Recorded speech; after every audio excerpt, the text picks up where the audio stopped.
All right, so we are back on Full Attack, Real Rap. So we are making something really simple because we got a lot of stuff to do. We actually have been doing a really, really good job, to be honest, of being very, very consistent. This week we have did a lot of videos. We did a lot of videos right there at the top. A lot of videos and a lot of stuff with our businesses and stuff.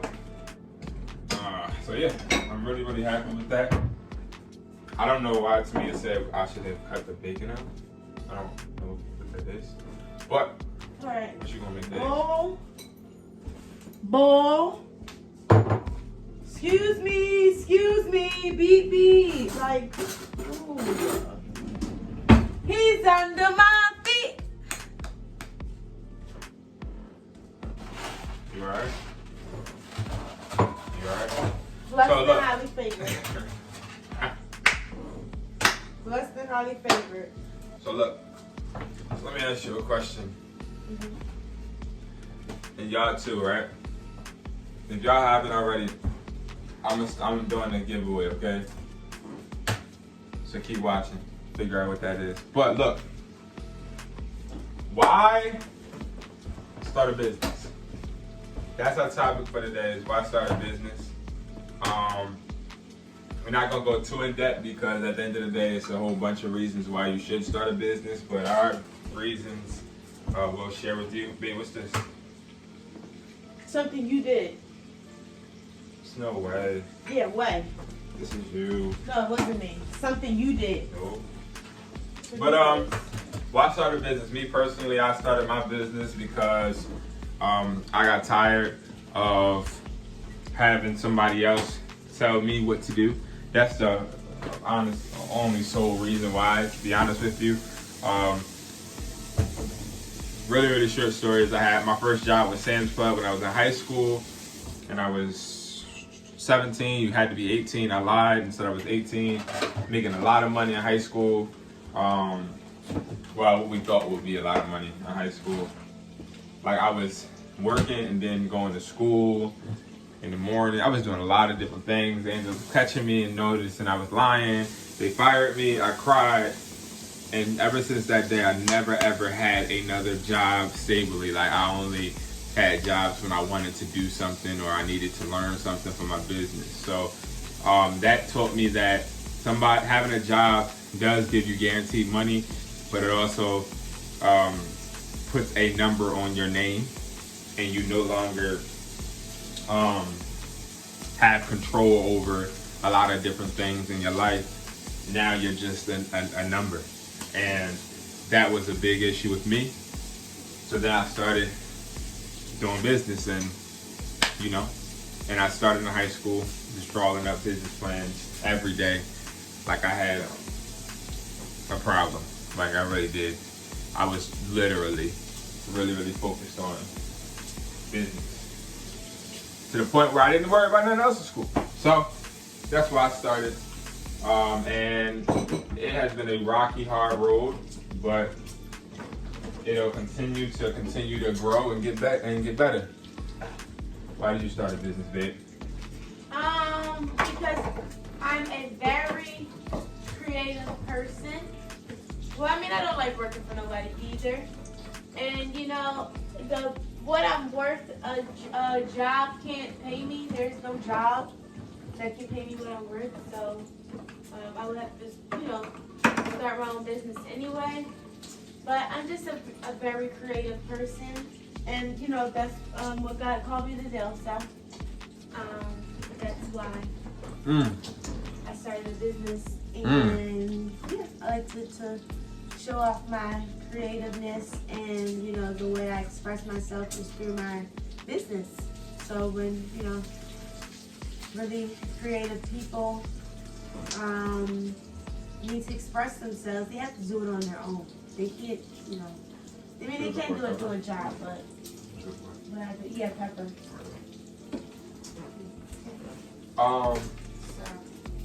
That's a good one. I feel like I was the opposite. Like, I don't think I'm a creative person as much as I would want to be. Like, I am creative when it comes to ways to make money. Like I know how to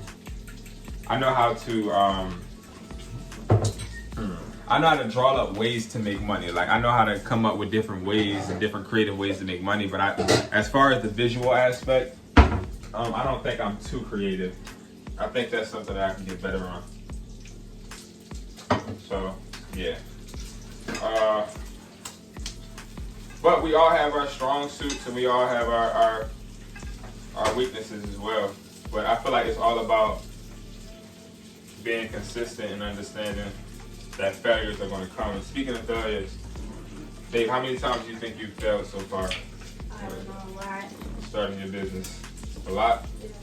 Yeah, me as well. And what is something that you would say as far as the failures? Like how should you take them? You know what I mean? Like to somebody that's just thinking about being an entrepreneur, before they even get in, what would you tell them about the failures?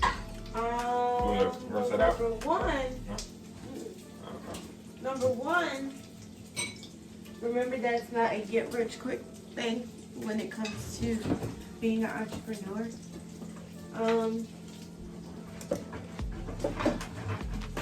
The way you should take them as lessons, there is no other way. I mean, if you fail, you fail. You can't, redo it. You can't unfail. So, fail fast and fail forward is, what I try to do. So if I'm going to, fail at something, I want, to learn it and keep it going, keep it moving. Because if not, it'll just be one failure after the other, which is normal. But you won't get anywhere like that. So just fail fast and fail forward. You farted. You're nasty. You farted? Oh my God. You're nasty, Brandon. If y'all haven't already, check out our DoorDash vlogs and see if you can find out when somebody sat there and let off a big one. But anyway, y'all, yeah, failing has been something that... It wasn't me. It wasn't you? Wasn't me. I bet. I don't know who it was. But look, sorry. Failing is a very, very important part, I think, of becoming an entrepreneur. I feel like, how do you think Walmart and all of those other businesses became to where they are now? Like, do you think they didn't have to fail at all? Do you think they didn't have to learn how to be where they're at now? I feel like failing is a part of the process, and we have to continue to indulge and be grateful for that process. A lot of people, they watch these big companies and they think, oh, I need to be there. And I was one of them. Like, prime example with YouTube. She could tell you, YouTube, even to this day, to a certain extent, stresses me out. Because when we first started YouTube, we were doing really, really good. But we were selling and putting out something that wasn't really us. Things that we know for a fact we were better than, but we were doing it because other people were doing it. And we weren't doing it because other people were doing it per se. We were doing it because it was trending. And that's what was good about it. Other people doing it, that would be trending. But look, she's right. We were doing it because it was trending and it would build up the numbers. That's what she's trying to say. And that was really, really important because after a while, she had to bring to my eyes, like, we can't keep doing it because we have kids, we have other things, we have people looking up to us as well, and we're better than that. When we started out YouTube and we were really doing good, like when our first video hit 1 million, right?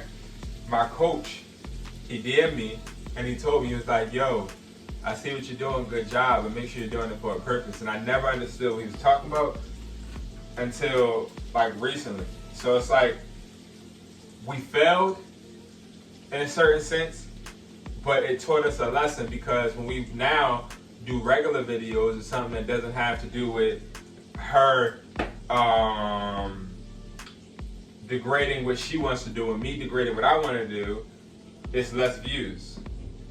And that's really how business is too. Like, one thing I like about your business is you try to stick to, what you want to do. As far as like integrity wise, like you want to have the high grade butters and stuff like that. Like you don't sacrifice, you know, going for a cheaper expense. Yeah, I just have to raise the prices, and that's what it is. I mean, you know, like I'm trying to find a good quality, affordable butter now, you know, and then the other butter that I want to do is whatever price it is. That's the price, you know. And I feel like when it comes to YouTube as well, I feel like, yeah, you should just be yourself. It's gonna be a lot of things that trend. And if you're gonna do something, of course you gotta do things that's trending, but make sure it fits you. You don't have to do everything that's trending. If you know, it's always gonna be something that's trending that's like, oh, I can do that, I wanna do this. And you know, you can, you know, put your, you know, own personality and spin on it.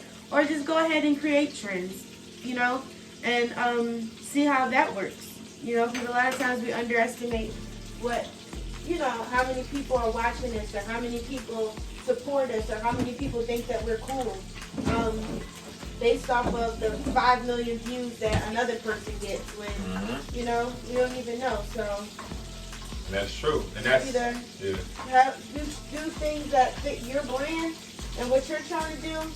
And don't try to be anything else, because if you try to be something else, then you're always going to be following after somebody else. You're never going to, you know, once they wave run out, who wave you going to hop on next? You know, so stay on your own wave, because that's what's going to take you far. If somebody is subscribing, they like you. See what I'm saying? If they like somebody else for another reason, that's why they're subscribing. But don't be following after somebody else, because then once they wave run out, you gonna run out too, and that's not you. So, yeah, you know, do your own thing, set your own trends. Don't, you know, underestimate yourself when it comes to that, because you really never know how many people are watching you. You know. Yeah, and it's like my business, I don't have that issue because I'm not making products, I'm selling products. But as far as the integrity, as far as price and stuff like that, I always try to stay true to the people that I'm trying to target. Like I don't overprice, and I do not, like, even when we were repairing phones, we had the lowest price in Philadelphia, and that was only because there was no point of losing that integrity and trying to charge somebody up, because you're going to lose their trust. I'm a trust person. I'm a salesman at heart, so at the end of the day, to sell, you got to be able to gain people's trust. They have to trust you enough to buy a product from you. And that's one of the biggest parts of being an entrepreneur and becoming somebody that owns your own business, is just understanding that you got to gain people's trust. And trust is a luxury. So yeah, y'all. And that's just quick, sweet, and simple. Something that I think somebody can get something out of, and I hope you guys did get something out of it. And if you are thinking about starting your business, just know that you can do it. Just remember what we said, like, stay yourself. Don't change for nobody. Don't compare yourself to anybody. It's not a race at all. It's not a race. And understand that you're going to fail multiple times. Multiple times you're going to fail. And it's all about getting back up and moving forward. And yeah, like I can't wait to see you guys at the top. And I can't wait for you guys to continue to grow. And if you do have your own business and you're working every day, doing your due diligence, it'll pay off. It'll pay off. And keep going. We hope that we inspire you, and we hope that we can be inspired by you as well. So make sure you guys continue to grind, continue to be the best that you can be. Mind your own business and use your mind as your business. And we will see you guys in the next video. You got anything else to say? And one more thing. We say a lot, hard work will pay off. And, I know sometimes it feels like, oh, it's not working. But, in those times, try to do the best that you can to not only show your creativity and, be creative and stay true to yourself, but learn your audience, learn what you're trying to do. Just take that time while you're failing to really learn. Not worry about how much you're making, because when you focus on that and you don't put in the work in your business and put in the time and effort to learn, it's not going to reach the point where you're making thousands of dollars. So just take that time to learn. Don't just be doing the same thing over and over again and think, okay, well, one day it'll boom and you're doing the same thing. Use that time to learn. That's what hard work will pay off means. Not you putting in hard work and doing the same thing. You have to learn and progress as well. So that's all. Yep, we're just two entrepreneurs, and love you guys. See you guys later. Take care.